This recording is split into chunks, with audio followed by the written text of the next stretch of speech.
आज की कहानी मेरे लिए आसान नहीं है। ये उन कहानियों में से एक है जिसे सुनाना हर बार दिल को चीर देता है। एक ऐसा योद्धा, एक ऐसा बेटा, एक ऐसा राजा जो कभी युद्ध में नहीं हारा, फिर भी इतिहास के पन्नों में अक्सर भुला दिया गया। आज बात करेंगे उस महाराज की जिनका नाम है छत्रपति संभाजी महाराज, शिवाजी महाराज के बेटे और मराठा साम्राज्य के दूसरे छत्रपति। अगर आपके अंदर थोड़ा भी हिम्मत है तो इस कहानी को अंत तक सुनिएगा, क्योंकि यह सिर्फ इतिहास नहीं, यह बलिदान की परिभाषा है। संभाजी महाराज का जन्म हुआ था 14 मई 1657 को। वो सिर्फ 2 साल के थे जब उनकी मां सईबाई चल बसी।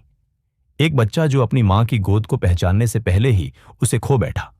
उनका बचपन कोई राजकुमार जैसा नहीं था। न सोने के झूले, न सजे हुए महल, बल्कि युद्ध की गूंज, पिता की रणनीतियां और दादी जीजाबाई का कड़ा अनुशासन। पर क्या यह काफी था एक राजा बनने के लिए? जी नहीं। संभाजी को शिवाजी महाराज ने सिर्फ तलवार नहीं दी थी, उन्हें दिया था ज्ञान। संस्कृत, फारसी, अरबी, मराठी, कन्नड़, उर्दू, पुर्तगाली जैसी 13 भाषाओं में वो पारंगत थे। 13 साल की उम्र में बुद्धि भूषण जैसे ग्रंथ की रचना कर दी थी उन्होंने। अब बात उस समय की जब शिवाजी महाराज आगरा किले में कैद हुए थे।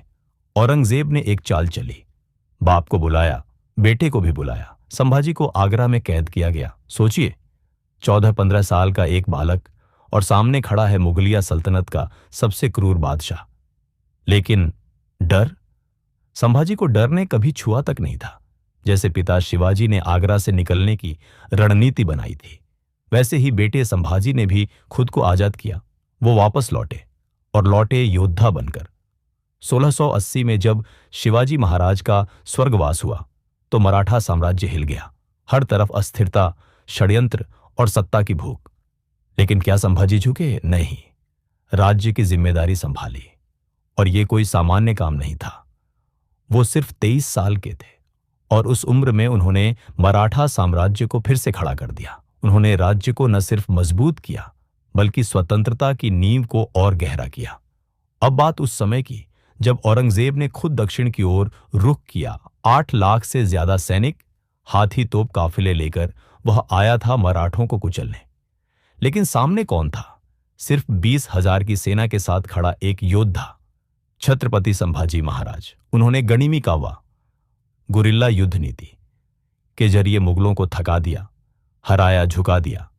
औरंगजेब को पहली बार महसूस हुआ कि दक्षिण को जीतना इतना आसान नहीं। संभाजी सिर्फ तलवार से नहीं, बुद्धि से लड़ते थे। अब कहानी मोड़ लेती है। गणोजी शिर्के, जो उनके रिश्तेदार थे, उन्हें छल से पकड़वाया और संभाजी महाराज को कैद कर लिया गया। अब शुरू होता है सबसे क्रूर अध्याय। औरंगजेब ने 3 शर्तें रखी। इस्लाम कबूल करो, मराठों का खजाना सौंप दो, औरंगजेब को बादशाह मान लो। संभाजी महाराज का उत्तर, नहीं। अब सुनिए, वो 40 दिन जो किसी भी इंसान की हिम्मत को तोड़ सकता था।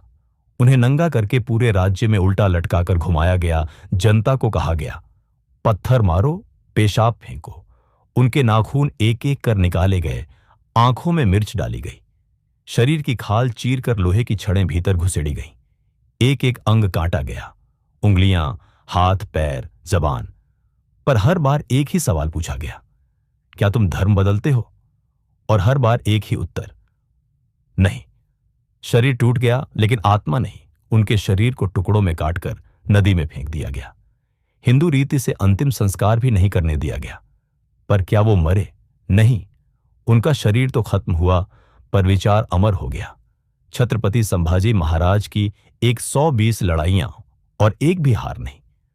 वो सिर्फ तलवार चलाने वाले योद्धा नहीं थे, वो संस्कृति, स्वराज्य और धर्म की रक्षा करने वाले विचार थे।